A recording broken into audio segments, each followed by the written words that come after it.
semuanya, pada video pembelajaran kali ini kita akan membahas tentang teori belajar mengajar. Materi teori belajar mengajar ini sangat penting bagi Anda calon seorang guru ataupun guru, ya. Kita juga nanti akan membahas tentang definisi atau teori belajar itu apa, mengajar itu apa. Kemudian macam-macam belajar itu bagaimana, kemudian prinsip belajar mengajar dan juga faktor-faktor apa saja yang menentukan keberhasilan sebuah proses pembelajaran. Yuk kita simak bersama. Kalian pasti udah gak asing lagi kan yang namanya belajar? Apakah belajar hanya berpikir atau membaca buku? Sebenarnya belajar itu apa sih?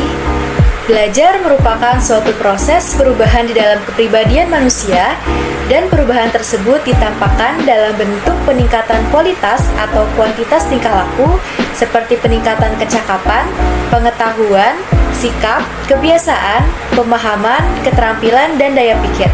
Jadi dapat kita simpulkan bahwa belajar merupakan sebuah proses usaha sadar yang dilakukan oleh seorang individu untuk dapat melakukan suatu perubahan dari yang tidak tahu menjadi tahu, dari yang tidak terampil menjadi terampil, dari yang tidak memiliki sifat baik menjadi lebih baik, dan lain sebagainya. Kemudian, ada beberapa jenis-jenis belajar.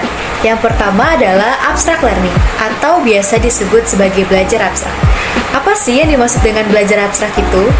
Belajar abstrak adalah belajar yang menggunakan cara-cara berpikir abstrak untuk memperoleh suatu pemahaman dan pemecahan masalah-masalah yang tidak nyata. Seperti contoh, seorang peserta didik yang sedang belajar matematika, astronomi, filsafat, kimia, dan materi pembelajaran yang berkaitan dengan akidah. Nah, jenis belajar abstrak ini menitik beratkan pada peranan akal, penguasaan prinsip dan konsep untuk memperoleh suatu pemahaman dan pemecahan masalah atau problem solving dalam mempelajari hal-hal yang bersifat abstrak. Kemudian, jenis belajar yang kedua yaitu skill learning atau belajar keterampilan. Nah, belajar keterampilan ini merupakan belajar dengan menggunakan gerakan-gerakan motorik, yaitu berhubungan dengan urat-urat saraf dan otot-otot yang bertujuan untuk memperoleh dan menguasai keterampilan-keterampilan jasmaniah tertentu.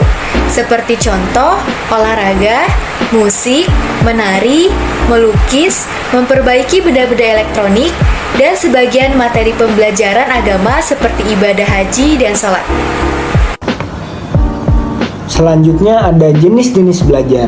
Jenis-jenis belajar yang pertama yaitu jenis belajar sosial atau social learning, di mana belajar sosial adalah belajar yang bertujuan untuk memperoleh keterampilan atau kemampuan terhadap masalah-masalah sosial, terhadap nilai-nilai sosial, dan lain-lain. Contoh dari jenis belajar ini misalnya belajar memahami masalah keluarga, belajar memahami pemahaman terhadap masalah kelompok atau antar etnis, atau masalah lain yang bersifat sosial. Selanjutnya ada belajar pemecahan masalah atau problem solving, di mana belajar pemecahan masalah pada dasarnya adalah belajar untuk memperoleh keterampilan atau kemampuan untuk memecahkan masalah secara rasional, lugas, dan tuntas. Tujuannya ialah memperoleh kemampuan atau kecakapan kognitif guna memecahkan masalah secara tuntas. Untuk itu, kemampuan individu dalam menguasai berbagai konsep, prinsip, serta generalisasi sangat dibutuhkan. Yang ketiga ada belajar rasional atau rational learning, di mana belajar rasional adalah belajar dengan menggunakan kemampuan berpikir secara logis dengan akal yang sehat. Tujuannya ialah agar dapat memperoleh beragam kecakapan menggunakan prinsip atau konsep belajar. Dengan belajar rasional, individu diharapkan memiliki kemampuan rasional problem solving, yaitu kemampuan memecahkan masalah dengan menggunakan pertimbangan dan strategi akan sehat, logis, dan sistematis. Selanjutnya yang keempat ada belajar kebiasaan atau habitual learning, di mana belajar kebiasaan adalah proses pembentukan kebiasaan yang baru untuk perbaikan kebiasaan yang telah ada.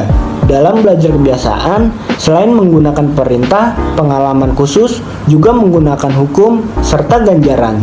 Tujuannya agar individu dapat memperoleh sikap dan kebiasaan yang baru yang lebih tepat dan lebih positif, dalam arti selaras dengan kebutuhan, ruang, dan waktu bersifat konseptual.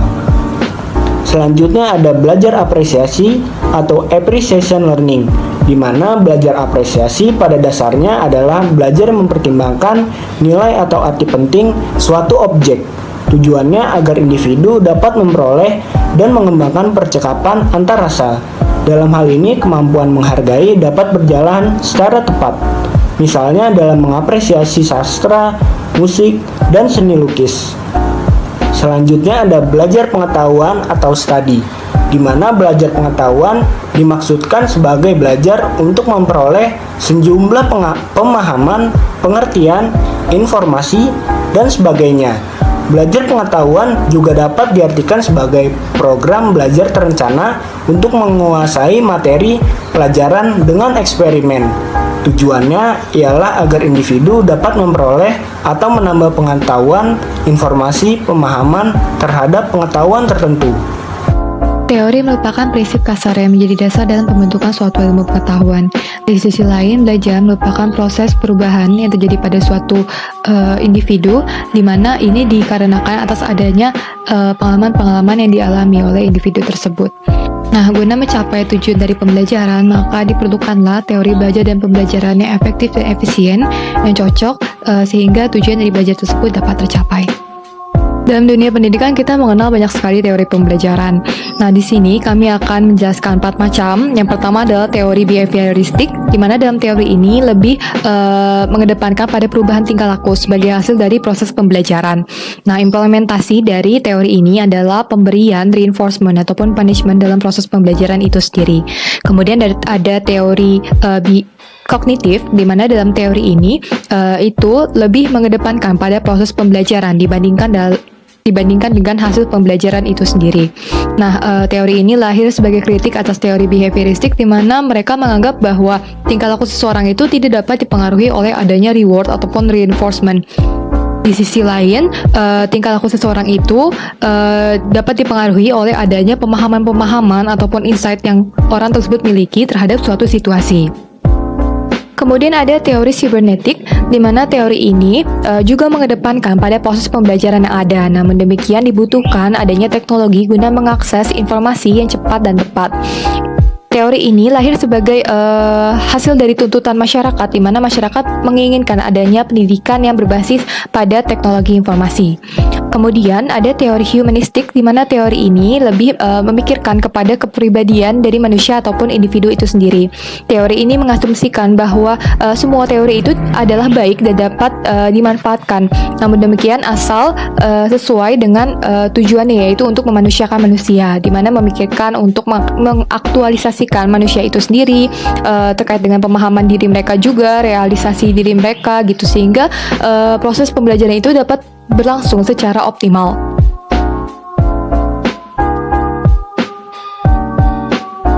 Selanjutnya terdapat beberapa prinsip proses belajar mengajar. Nah, implementasi dari prinsip proses belajar mengajar ini sebenarnya bertujuan untuk membuat peserta didik itu jauh lebih aktif dan bergairah dalam belajar. Jadi proses pembelajarannya itu dirasa jauh lebih menyenangkan dan tidak monoton. Prinsip pembelajaran ini meliputi 6 hal. Yang pertama itu adanya perhatian dan motivasi.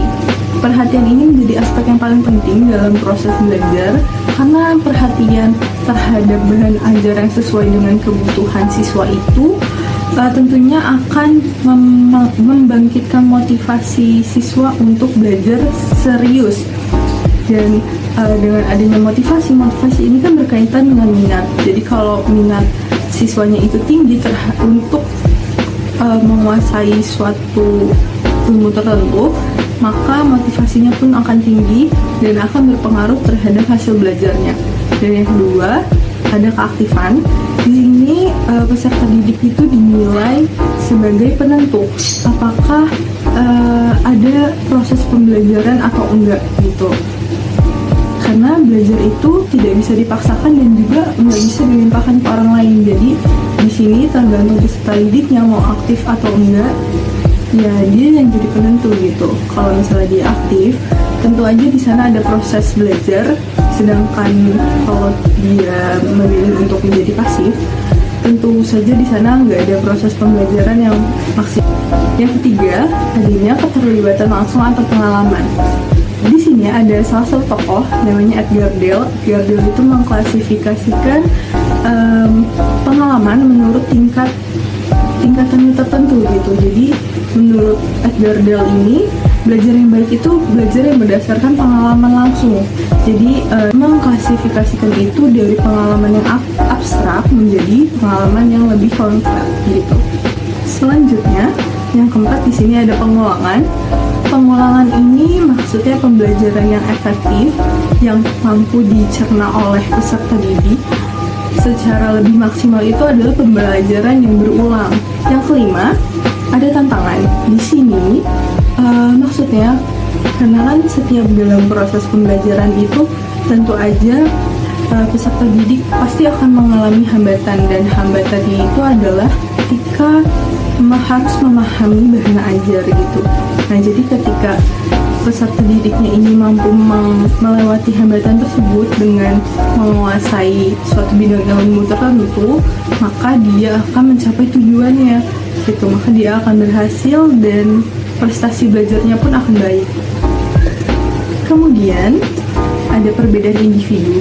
Nah, perbedaan individu ini sebenarnya bisa dilihat dari dua sisi, yaitu sisi horizontal dan sisi vertikal. Kalau dari sisi horizontal ini dilihat berdasarkan kecerdasannya, berdasarkan bakat, minat, ingatan, emosi, dan sebagainya.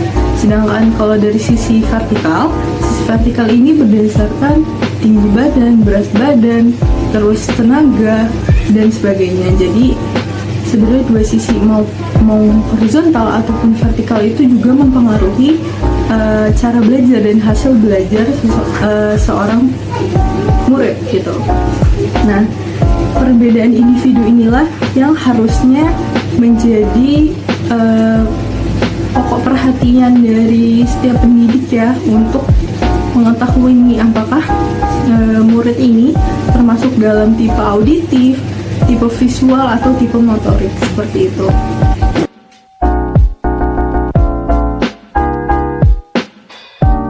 Selanjutnya, terdapat 3 faktor yang mempengaruhi proses belajar mengajar. Yang pertama adalah faktor guru, faktor peserta didik, dan faktor lingkungan. Jadi faktor guru itu memiliki pengaruh yang dominan ya untuk menghasilkan suatu kualitas pendidikan yang baik, karena guru itu menjadi penyelenggara pendidikan di sekolah. Jadi bukan sesuatu hal yang tidak mungkin kalau ketidakberhasilan pendidikan saat ini disebabkan oleh kurang minatnya siswa terhadap suatu pelajaran tertentu yang tidak menyenangkan gitu. Apalagi ditambah dengan adanya pandangan bahwa guru tersebut tidak menyenangkan atau kaku, terus pembelajaran yang monoton, tentu aja hal tersebut akan menyebabkan sulitnya mencapai kata berhasil dalam mencapai tujuan pendidikan. Selain itu, seorang guru juga akan dicontoh dari cara mengajarnya, sikap dan karakter guru di depan kelas, tinggi rendahnya pengetahuan yang dimiliki, dan bagaimana guru tersebut mentransfer ilmunya kepada murid. Nah, apabila seorang guru bisa membangun minat dan motivasi peserta didiknya selama proses pembelajaran, maka siswa juga bisa mendapatkan nilai yang maksimal gitu. Selanjutnya, terdapat faktor peserta didik. Di sini peserta didik itu kan yang menjadi penerima berbagai transfer pengetahuan, sikap, keterampilan guna perubahan dalam dirinya sebagai bentuk dari proses pembelajaran. Nah, dalam proses pembelajaran tentu aja dong pasti ada yang mempengaruhi kondisi siswa tersebut gitu, mau dari dalam dirinya ataupun dari lingkungan sekitarnya. Nah, hal-hal yang berkaitan dengan kondisi siswa tersebut akan berdampak luas bagi proses pembelajaran, misalnya seperti peserta didik yang lain dan kondisi kelas. Peserta didik yang mungkin sudah rajin, yang sudah bisa mengikuti proses pembelajaran dengan baik, bisa terganggu dengan hadirnya siswa yang mengganggu jalannya gitu sama proses pembelajaran. Kemudian juga bisa disebabkan oleh kondisi kelas yang kotor, yang tidak baik, yang tidak mendukung proses pembelajaran gitu. Selain itu juga rendahnya minat atau motivasi siswa dalam menguasai suatu pelajaran tertentu. Yang ketiga terdapat faktor lingkungan. Faktor lingkungan ini mencakup faktor lingkungan sekolah maupun lingkungan di dalam kelas gitu. Jadi di sini lingkungan kelas itu kan menjadi tempat yang sangat mempengaruhi proses pembelajaran ya, karena kan di sini terjadi interaksi pembelajaran antara guru dan peserta didik gitu. Jadi kalau kondisi ruangan kelasnya, sarana dan prasarananya buruk, pasti itu juga akan menghambat proses pembelajaran, karena kan pastinya murid-murid tuh merasa nggak nyaman, yang akan memperburuk kualitas proses pembelajaran di kelas. Jadi sebenarnya di sini yang dilihat adalah sarana dan prasarana yang digunakan untuk menunjang proses pembelajaran. Kemudian ada lingkungan sekitar sekolah. Di sini lingkungan sekitar sekolah juga berpengaruh terhadap proses pembelajaran, karena jika sekolah itu berada di tempat yang sejuk dan asri gitu misalnya, di sini juga pasti kan siswa akan merasa lebih nyaman dalam proses pembelajaran dan pastinya akan terbantu gitu dengan suasana yang baik. Tapi sebaliknya, jika suatu sekolah berada di tempat yang tidak nyaman, maksudnya di sini adalah sering banjir atau berada di kawasan industri yang berpolusi, yang panas, yang seperti itu juga pasti akan menghambat proses pembelajaran. Kesimpulannya adalah teori belajar merupakan upaya yang dapat dilakukan untuk mendeskripsikan bagaimana cara manusia itu dapat belajar, sehingga dapat membantu kita memahami proses intern yang ada dalam proses pembelajaran.